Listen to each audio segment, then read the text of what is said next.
Everyone, welcome back to my channel. I hope you're doing well. Today I'm going to be making progress in every single one of the mystery series I'm currently reading. So I am reading an awful lot of mystery series, and one of my big goals for this year was to make progress in all of my series and really tick a couple off the list. So I have quite a few that are kind of like comfort series and I like to check in on. I'm not in any rush to finish them. I'm happy to kind of have a couple waiting for me in case I need like a nice, book to get me out of a slump or something just want to, make me feel good. But then I have a few that have been lagging. I'm kind of not over it, but I'm ready to finish the series, or there's no more coming out and I just have one left, that kind of thing. So I thought today would be a great time to make progress in every single one of my series, check in with every one of them, see how I'm feeling, see if all of them are ones I still want to continue, and yeah, just make some progress. So let's get into it.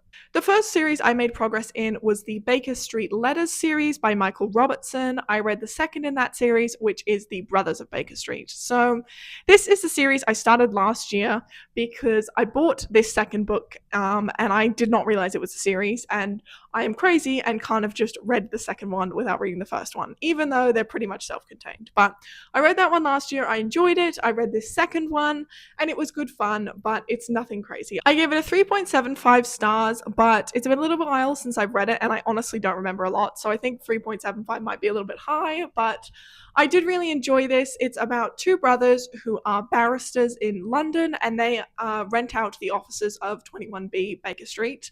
One of the conditions of their lease is that they need to reply to the letters that people send Sherlock Holmes with like a very specific format. So one brother is like a lot more serious, the older brother, and then the younger brother ends up replying to the letter and goes off and tries to help and solve the mystery. So something happened very similar to the first one. That's the second one. It's the same every time, I'm imagining, but it was good fun. They're fun characters. It's quite a fun dynamic to see like the younger brother being a little bit special and like going off and doing all crazy things that he shouldn't be, and then the older brother having to pick up the pieces. As an older sibling, I completely relate. I don't know that I'm going to continue this series. It might be something that I kind of pick up on audiobook if I need something to listen to, but I'm definitely not like reaching for the next one, really excited to continue it. But it's not a bad series. I just find it a little bit forgettable, and I have a lot of other series that I would probably rather pick up than this one. The next series I made progress in was the Dan and Oscar Cozy Mystery series by T.A. Williams. I read the sixth one in the series, which is Murder at the Leaning Tower. These books are just so much fun. We follow Dan and his dog Oscar. Dan is an ex-police officer from London who has moved to Italy and has started his own private detective agency and ends up getting roped into like murder mysteries every now and then. As someone who loves a good setting, it's just phenomenal. The settings are so pretty. You're in Italy, he goes to kind of a different area every time, and it's just a good time. The mysteries are, I mean, I wouldn't say they're like crazy, but a lot of the time I don't know who it is, but I'm not really trying to solve them, but it's just fun. I really enjoy them. I listen to the audiobook and they're just always a great time. So I gave this a 4-star. I'm definitely going to be continuing with this series. And I think he writes at least one, usually 2 books a year. So I think they might be up to like at least 10, maybe 12 books now. So it was definitely good to tick another one off the list. The next series I made progress in was the Her Majesty the Queen Investigates series by S.J. Bennett. I read the 4th one in the series, which was A Death in Diamonds. I really enjoyed this. I love this series. It's about Queen Elizabeth II solving crimes, kind of behind the scenes like a puppet master, pulling the strings. It's just a lot of fun. This one is set, I think it was in the 50s or the 60s, so it's a while back, whereas the rest of them was set, I don't know, like in the last 10, 15 years. So it was kind of fun seeing the Queen like younger and the world at a different time. And I think I honestly enjoyed this one a lot more than the older ones, but I did really enjoy this. They're always a fun time. The mysteries are usually really kind of out of left field. You don't really expect what happened. And yeah, it was just a lot of fun to kind of see her a little bit more energetic and a little bit more involved in the mysteries than she is in the earlier ones in the series. And I was kind of on the fence about continuing this series, but I'm really glad that I picked this one up and I will be continuing the series. So I can't wait to pick up the next one. I did also listen to this on audiobook, and the narrator was fantastic, so that really added to the story. And I liked a lot of the new characters that we got to have into it. We had the APS and like different house staff, and they were a lot of fun. I liked seeing them interact. And then Philip is always so much fun. He is very sassy, just basically what we know of him, like from the public, but it's a lot of fun in these books. The author explores it in a really fun way, and again, he was a cool character to see kind of as a younger stage in his life where he was a little bit more kind of snappy. So I love these series. The next series I made progress in was the Nosy Parker Mysteries series by Fiona Leitch. I read the sixth in the series, which is A Cornish Seaside Murder. So these books follow Jodie, who is a single mom who was a police officer in London, and after kind of a really scary incident, moves back to her hometown with her daughter, and she just kind of ends up solving crime. So she's trying to start her catering company, but then she falls into solving murders and stuff. A minor spoiler if you're going to start reading the series, but it's kind of applicable to this one, but I don't think it will spoil that much because it's kind of, we all see it coming. But there's a very handsome police officer who gets introduced in the first book, and she and him kind of get together. So she ends up joining the police force as kind of a part-time, police officer when they need some extra help. And so her and the boyfriend get to work together officially this time. And that was so much fun. It was a lot of, interesting moving pieces, seeing their relationship and kind of going from, just partners to like working together as well. And then also seeing Jodie balancing, being a mom, her other business, her relationship with her mom. She kind of cares for her older mother. Just seeing all of those, moving pieces and her balancing them was really interesting. I will say the mystery in this one was a lot heavier than usual, but I still really enjoyed it. I thought it was kind of an interesting topic, and an important topic that was handled very well. And yeah, I loved the ending. It's always a fun time. I'll definitely be continuing this series, even though I was kind of on the ropes, like before I read this book, similar to the Her Majesty the Queen Investigates series, but I'll definitely be continuing with this one, and I gave this one 4 stars. The next series I made progress in was the Finlay Donovan series by El Cosimano. I read the 4th one in this, which was Finlay Donovan Rolls the Dice. This follows a single mom who is kind of dealing with her like divorce from her ex-husband. She is a writer, and she is talking to her publicist in the like in a cafe, and someone overhears her talking about the plot of her next murder mystery novel and thinks she's a hitman and asks her to like put out a hit. And so her and her nanny end up like going through with it, and all this craziness happens. So that was the first book. This book is crazy. We are book 4 now, and I think this series has just kind of gone off the rails. I really enjoyed the first book. I enjoyed the second book, but like Finlay is so out of her depth here. You have to suspend so much disbelief to like understand that she hasn't been caught yet. But I didn't love the setting for this one. I didn't love the last setting, to be honest, but this one as well. They're kind of like on the run the whole time, and like in a random, like I think they go to Atlantic City. So it wasn't super fun. It's definitely a series I demoted to my audiobooks, which is series that I enjoy, but I don't really want to spend the time like physically reading them.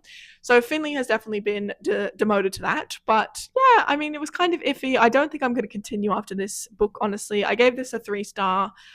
Which honestly might be a little bit high. Looking back, it was just kind of forgetful, a little bit silly, and yeah, I don't think I really want to kind of continue. Minor spoiler, but she's also gotten with like one of the police officers, and he just takes her word for like 90% of stuff. Like Finlay is out here committing felonies on the regular and just been like, oh, nothing, like, don't you trust me? And he's like, oh yeah, soz. Like, it's ridiculous. And he's quite a wise cop, like where, she introduces him, and he's supposed to be this really like smart guy. But yeah, he just blind eye to Finlay. And then as well, her sister is a cop, and she just doesn't see any of this stuff happening. So that is just like a little bit annoying, that both her relationship, but also like from a police point of view, that none of the people around her are like, oh, what's going on here? And Finlay is always acting so suspiciously. So I think just with all the suspension of disbelief, it's just gotten a little bit too much for me. And it's not, it's not as fun enough to kind of override how much I'm having to, pretend that I believe in. I kind of prefer hard-hitting mysteries that really make sense, like, the Queen solving murders. But it kind of shows you that, like, that is written better. It is more believable than this. And yeah, it's just getting a little bit too much for me. So I'm not going to be continuing. The next series I made progress in was the Sherlock Holmes series by Sir Arthur Conan Doyle. I read The Return of Sherlock Holmes, which is the sixth in the series, and I gave this 4 stars. So I've been slowly making my way through all of these works because I love anything Sherlock Holmes related. I watch all of these Sherlock Holmes retellings, these shows. I read any Sherlock Holmes retelling book. So it's been a lot of fun kind of reading through the actual original, like canonical material. And it's one of my favorite things about all of them. And this one, seeing like episodes or books that have mapped to a specific case, but also just generally the characters and how they've, the things that have been kept from the actual characters and little Easter eggs that you don't really know unless you read them. So I always really enjoy that. I will say though, a lot of the mysteries, which I realize after you read them back to back to back, this one isn't a novel, it's like a collection of stories. And there are so many that are like a locked room mystery that seems absolutely impossible. It's like, how could this possibly happen? And then Sherlock comes over and he's like, actually, it's super simple. It was dry ice, like that kind of stuff. And it's also really funny to see things that obviously would have been groundbreaking when this was written. But for us, we have seen this same story retold and repurposed so many times that you don't even know that it came from a Sherlock Holmes book. And then you're like, huh, yeah, I mean, I know exactly what's going to happen there. But obviously, it was a new thing when it came out. It just isn't new to me now. So that's kind of interesting. I do really, really love Sherlock Holmes and his theatrics. It doesn't really get portrayed, I don't think, in any of like the big TV shows that are either like direct remakes or inspirations from Sherlock Holmes. And a lot of the books is how theatrical he is. This man loves a costume. He loves a prop. He loves to absolutely mess with like people. I would say, I'll give like a spoiler warning if you haven't seen the Sherlock like BBC show, but when Sherlock comes back from the dead pretending to be a waiter and like surprises Watson, that is the level of tomfoolery that Sherlock is always on. That is completely canonical. He thinks it's hilarious. He's like out here for 8 hours like bent over pretending to be this old doctor giving himself back pain just to like prank Watson. He's like, oh, my costumes are getting quite good, and Watson's like, dude, what are you doing? But it's amazing. I love it every time. It's so funny. Genuinely like makes me giggle, and I think it's just such a funny element. Like you wouldn't really expect that from that time that Arthur Conan Doyle was like, this would be fun. Like I just love a costume. So he's also just so theatrical with his reveals, like the way he pulls in audience participation when he's explaining stuff. He like throws it to Watson. He's like trying to get other people involved. He loves to set the stage for a theatrical reveal when he's like revealing his thoughts and who the murderer was, and it's so funny. So I just love that. A weird kind of thing though is that a lot of the time the mysteries, like I know what's going to happen, but I don't know how we get there. So it's kind of like they're alluding to like, oh, maybe it's this person. And I'm like, oh yeah, it's going to be this person. And it is. And you're kind of like, oh, but then the way that we get there is just so wild. And it's not, I don't know. I think a lot of books now you kind of discovering with the detective rather with this, because it's like Watson's written it. He's in the dark the whole time. And he's just like, gee whiz, Holmes. That was so clever. So you're kind of seeing a lot of like Watson wanting to big up Holmes, which I think is great from like Doyle's writing perspective. Like he wrote the character and the book so well that it's like an account from Watson. But as a reader, sometimes you're like, okay, like the culprit was obvious, but the explanation was like, oh, okay, yeah. If I'd known about 17th century like history, or if I'd known all of these different breeds of toad, I would have gotten that mystery instantly. But because I'm a normal human being, I didn't know that, and so it kind of takes you out of that. But I don't dislike that necessarily, but it's a little bit interesting because it's not what the mystery genre is like now. You're either completely in the dark or you kind of learn with the detective. So it's interesting that you don't do that in the Sherlock Holmes books. But I will definitely be continuing this series. I think I've got 2 more left, so I'm looking forward to it. But I always enjoy these. They're always good fun. The next series I made progress in was the Daughter of Sherlock Holmes series by Leonard Goldberg. I read the second in the series, which is A Study in Treason, and I gave this 2.5 stars. This is a fun book. I think it's definitely firmly in the audiobook category. I didn't enjoy it as much as I enjoyed the first one, but I also think I had very high standards for the first one. And this one, like, had been on my TBR for a while. I was looking forward to it. So it's fun. We follow like the daughter of Sherlock Holmes. Spoiler, it's in the title. And she is working with Watson, who worked with Holmes, and then Watson's son, and then she ends up getting with Watson's son. So they're together now, which was really cute. But I think there's like 7 books in this series, and I kind of would have liked to have a little bit more like underlying tension with that. Not that it's very romancy at all, but I just would have enjoyed that a bit more, I think. I always like a female twist on Holmes. I think that's really fun. But a lot of this is kind of like the two of them just being like, wow, she's so clever. Like, that's crazy. Look at her go, kind of thing. They don't add a lot necessarily, but the setting's always fun. I love something in Victorian England. It's always a good time. And yeah, I'm not sure if I'm going to continue this, to be honest. I think this is a little bit like The Brothers of Baker Street. It's like I didn't dislike it.